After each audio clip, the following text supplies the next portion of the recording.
Hello guys, welcome back to another video of Indian Polity. I'm Lakshmikant and we are doing chapter 7, that is fundamental rights. Since I'm not regular with my videos, and this chapter, fundamental rights, chapter 7 and parliament, chapter 22, these are two of the lengthiest chapter of this particular book, so it will take a number of videos to complete these chapters, so please cooperate. Let's begin our discussion of the day. Abolition of untouchability. The fourth heading is abolition of untouchability, यानी कि untouchability को abolish किया गया है. ठीक है. Article 17 abolishes untouchability and forbids its practice in any form. Article 17 के अंतर्गत अनटचेबिलिटी को यानी कि अस्पृश्यता को abolish किया गया है और इसकी प्रैक्टिस को फॉरबिड किया गया है, मना किया गया. The enforcement of any disability arising out of untouchability shall be an offence punishable in accordance with law. ऐसा कोई भी जो एक्ट है जो कि अनटचेबिलिटी को बढ़ावा देता है या फिर ऐसी प्रैक्टिसेस को प्रमोट करता है, उसको एक पनिशेबल ऑफेंस माना जाएगा. ठीक है, दंडनीय अपराध. In 1976 the untouchability act 1955 has been comprehensively amended and renamed as the protection of civil rights act 1955 to enlarge the scope and make penal provisions more stringent. 1976 में अनटचेबिलिटी ऑफेंसेस एक्ट 1955 इसको amend किया गया और उसको rename किया गया है as the protection of civil rights act 1955 to enlarge the scope and make penal provisions more stringent. मतलब इसके स्कोप को और एनलार्ज करने के लिए. The act defines civil right as any right occurring to a person by reason of the abolition of untouchability by Article 17 of the Constitution. The term untouchability has not been defined either in the Constitution or in the Act. जो term untouchability है कि ये act में कहीं भी define नहीं हुआ है, ना ही कॉन्स्टिट्यूशन में. However the Mysore court held that the subject matter of article 17 is not untouchability in its literal or grammatical sense but the practice as it had developed historically in the country. It refers to the social disabilities imposed on certain classes of persons by reason of their birth in certain castes. Hence, it does not cover social boycott of a few individuals or their exclusion from religious services, etc.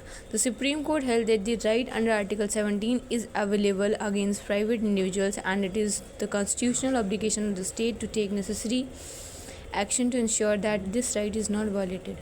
कहा कि जो right है under article 17 ये private individuals के against भी available है और ये कॉन्स्टिट्यूशनल ऑब्लिगेशन ड्यूटी है स्टेट की कि नेसेसरी एक्शन ले ताकि जो राइट है इंडिविजुअल का वो वायलेटेड ना हो. ठीक है, वो वायलेट ना हो. Now, fifth heading is abolition of titles. Article 18 abolishes titles and makes 4 provisions in that regard. Article 18 जो है वो टाइटल्स को अबॉलिश करता है और 4 प्रोविजंस बनाता है. पहला है it prohibits the state from conferring any title except a military or academic distinction on any body whether a citizen or a foreigner. जो पार्ट ए है आर्टिकल 18 का वो स्टेट को प्रोहिबिट करता है कोई टाइटल देने से लोगों को, जैसे कि बस मिलिट्री और एकेडमिक डिस्टिंक्शन मिल सकता है. ठीक है, चाहे वो कोई बॉडी हो या फिर सिटीजन हो या फॉरेनर हो. दूसरा it prohibit the citizen of India from accepting any title from any foreign state. किसी भी फॉरेन स्टेट से इंडियन सिटीजन्स को कोई भी टाइटल देने से प्रोहिबिट करता है ये article 18. Foreigner holding any office of profit or trust under the state cannot accept any title from any foreign state without the consent of this president. एक फॉरेनर जो कि एनी ऑफिस ऑफ प्रॉफिट और trust in under the state hold करता है, कोई भी title accept नहीं कर सकता किसी फॉरेन स्टेट से बिना प्रेसिडेंट ऑफ इंडिया के कंसेंट के बिना. Okay.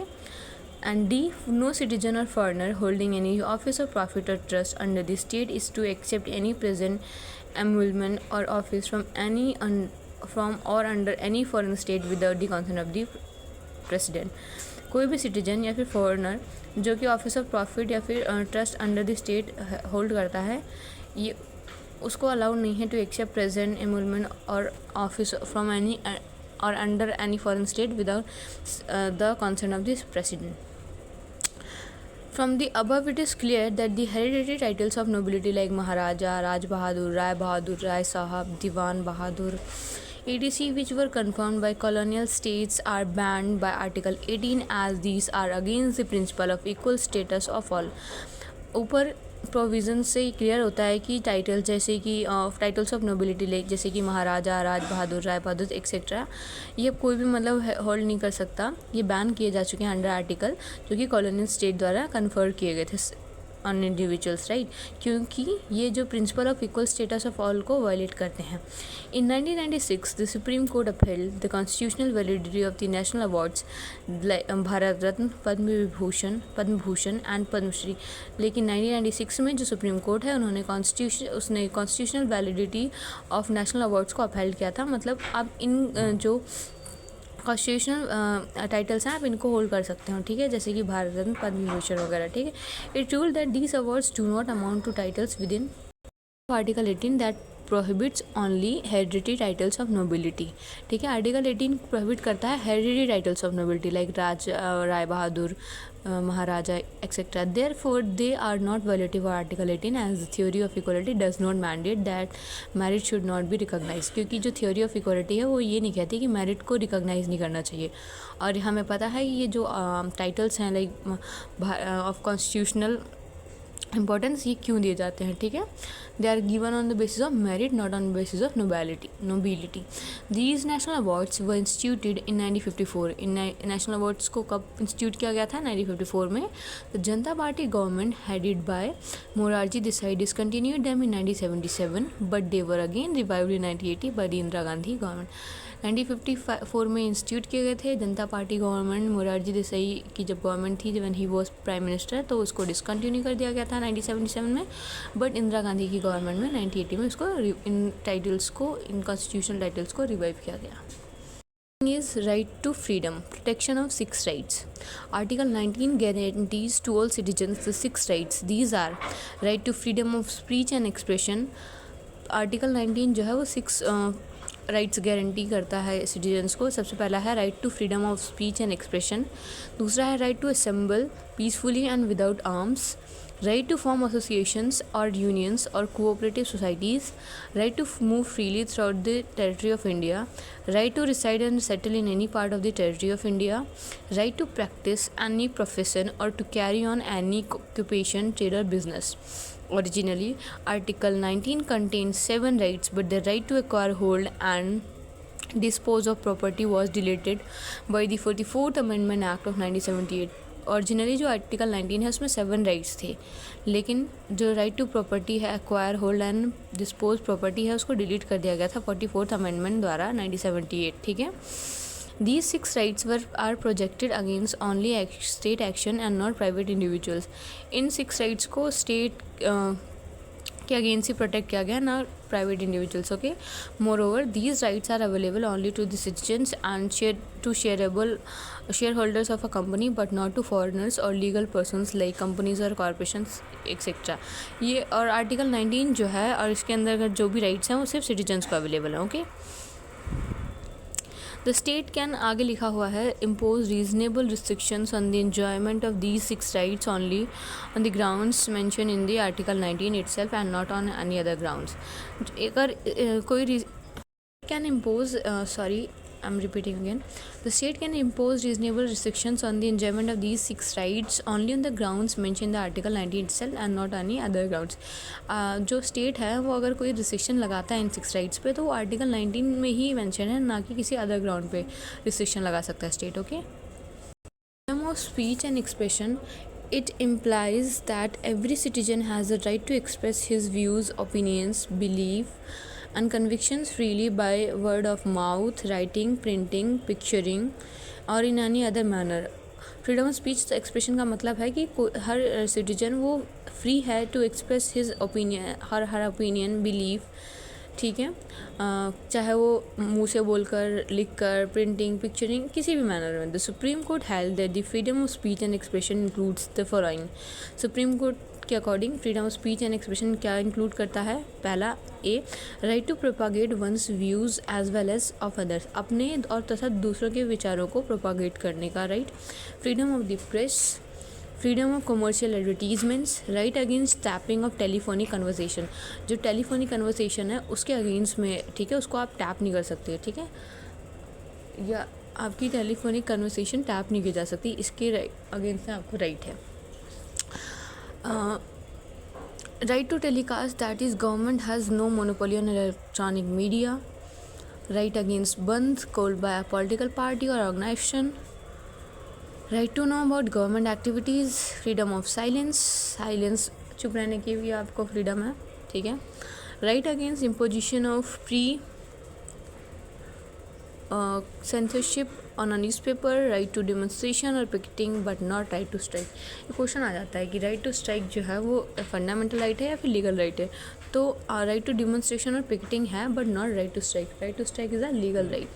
It can impose reasonable restrictions on the exercise of the freedom of speech and expression on the grounds of sovereignty and integrity of India, security of the state, friendly relations with foreign states, public order, decency or morality, contempt of court, defamation and incitement to an offence. जो state है वो reasonable restriction लगा सकता है on the exercise of freedom of speech and expression, किस ground पे, अगर India की सोवरेनिटी या फिर इंटीग्रिटी की बात आए, सिक्योरिटी ऑफ स्टेट की बात आए, friendly relation with foreign state के साथ, या फिर पब्लिक ऑर्डर हम एक्सेट्रा, इन ग्राउंड्स पे जो वो इन फंडामेंटल राइट्स जो कि freedom of speech and expression है, इन ग्राउंड्स पे रिस्ट्रिक्शन लगा सकती है, जो कि यहाँ पर मैंशनड है। Freedom of assembly, every citizen has the right to assemble peacefully and without arms, हर नागरिक को फ्रीडम ऑफ असेंबली है, मतलब असेंबल करने का राइट है पीसफुली एंड विदाउट आर्म्स, मतलब हथियारों के साथ आप असेंबल नहीं कर सकते। It includes the right to hold public meetings, जैसे कि क्या क्या इसके अंतर्गत आता है, पब्लिक मीटिंग्स को होल्ड करना, demonstrations and take out processions. This right does not include the right to strike, मैंने ऊपर भी डिस्कस किया इसको कि इस फ्रीडम ऑफ असेंबली में राइट टू स्ट्राइक नहीं आता है, right to strike is not a fundamental right, it's a legal right, here it is mention, okay. The state can impose reasonable restrictions on the exercise of the right of assembly on two grounds, namely sovereignty and integrity of India and public order, including the maintenance of traffic in the area concerned. जो state है वो दो grounds पे restriction लगा सकता है freedom of assembly, पहला sovereignty and integrity of India and दूसरा पब्लिक ऑर्डर, ठीक है, under section 144 of criminal procedure code. Now this criminal procedure code 1973 has been renamed as Bharatiya Nagarik Suraksha Sanhita. The state can restrain an assembly, meeting or procession if there is a risk of obstruction, annoyance or danger to human life, health or safety, or a disturbance of the public tranquility or a riot or any affray. जो magistrate है section 144 of CRPC के अंतर्गत वो क्या नहीं ये restrain कर सकता है असेंबली को, मीटिंग को, अगर कोई रिस्क हो, ऑब्स्ट्रक्शन हो या फिर कोई डेंजर हो ह्यूमन लाइफ के लिए, ठीक है। Under section 144 of the Indian Penal Code, which is now Bharatiya Nyaya Sanhita Code, as assembly of 5 or more persons becomes unlawful if the object is to resist the execution of any law or legal process. अगर 5 या 5 से ज़्यादा लोगों की assembly जो है वो illegal बन जाती है अगर वो जो असेंबली है वो किसी भी लॉ के एग्जीक्यूशन के लिए बुलाई गई हो, ठीक है। दूसरा, to forcibly occupy the property of some person, किसी भी पर्सन की आप प्रॉपर्टी को फोर्सिबली ऑक्यूपाई कर रहे हैं। टू कमिट एनी मिस्चिफ और criminal trespass, to force some person to do an illegal act or to threaten the government or its officials on exercising lawful powers. So 141 section के अंतर्गत अगर ऐसी भी 5 या 5 से ज़्यादा लोगों की असेंबली जो है वो इन सब कामों को बढ़ावा देती है तो वो इलीगल मानी जाएगी, ठीक है। Freedom of association. All citizens have the right to form associations or unions or cooperative societies. It includes the right to form political parties, companies, partnerships, firms, societies, clubs, organizations, trade unions or any body of persons. Freedom of association में क्या क्या आता है? आप cooperative societies बना सकते हैं, political parties बना सकते हैं, कंपनीज़, पार्टनरशिप फर्म्स बना सकते हैं, societies, clubs, organisations, trade unions, ठीक है, और any body of persons. It not the right to obtain recognition of the association is not a fundamental right, लेकिन इन एसोसिएशन का राइट टू ऑब्टेन रिकॉग्निशन ये एक फंडामेंटल राइट नहीं है, ठीक है। The supreme court held that the trade unions have no guarantee right to effect collective bargaining, a right to strike, a right to declare a lockout. The right to strike can be controlled by an appropriate industrial law. Right to strike जो है वो again एक fundamental right नहीं है. Okay. Now our next heading is freedom of movement. This right underlines the idea that India is one unit, so as far as citizens are concerned, he or she can move from one state to another or one place to another within a state. Thus the purpose is to promote national feeling and not parochialism यानी regionalism. Of imposing reasonable restriction on this freedom are two. कौन कौन से 2 grounds पे restriction लगाई जाती है? Namely the interest of general public and the protection of interest of any scheduled tribe. The entry of outsiders in tribal areas is restricted to protect the distinctive culture, language and customs and manners of scheduled tribes and to safeguard their traditional vocation and properties against exploitation. 2 grounds पे, एक तो general public के interest को सर्व करने के लिए और दूसरा शेड्यूल्ड ट्राइब्स के इंटरेस्ट को सर्व करने के लिए right to movement, freedom of movement पे रिस्ट्रिक्शन लगाया जाता है. ठीक है. तो supreme court held that the freedom of movement of prostitutes can be restricted on the ground of public health and in the interest of public morals.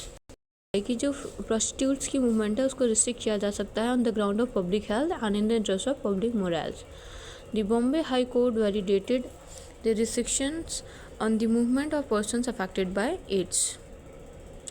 जो persons affected हैं AIDS के द्वारा उनकी उनके मूवमेंट को भी रिस्ट्रिक्ट किया जा सकता है.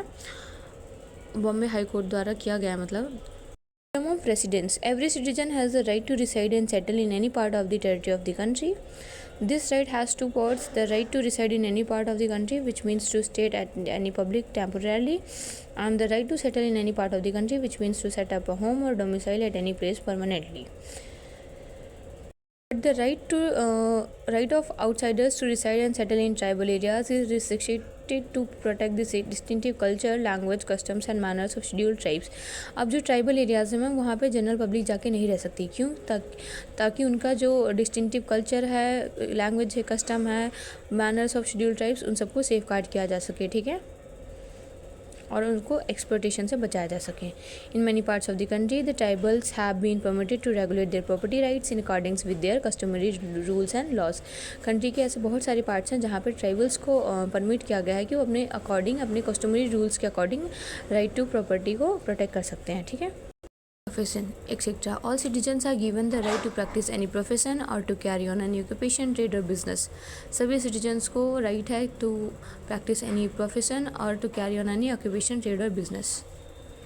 The state can impose reasonable restriction on the exercise of this right in the interest of general public. Further, the state is empowered to a prescribe for professional or technical qualifications necessary for practicing any profession or carrying on any occupation, trade or business. जो state है वो technical या फिर professional qualification जो कि ज़रूरी है किसी भी ऑक्यूपेशन प्रोफेशन को प्रैक्टिस करने के लिए वो बता सकता है. और दूसरा carry on by itself any trade, business, industry और service whether to the exclusion of citizen और otherwise. This was our discussion for today. Will continue with next topic of this chapter in our upcoming videos. Okay, thank you.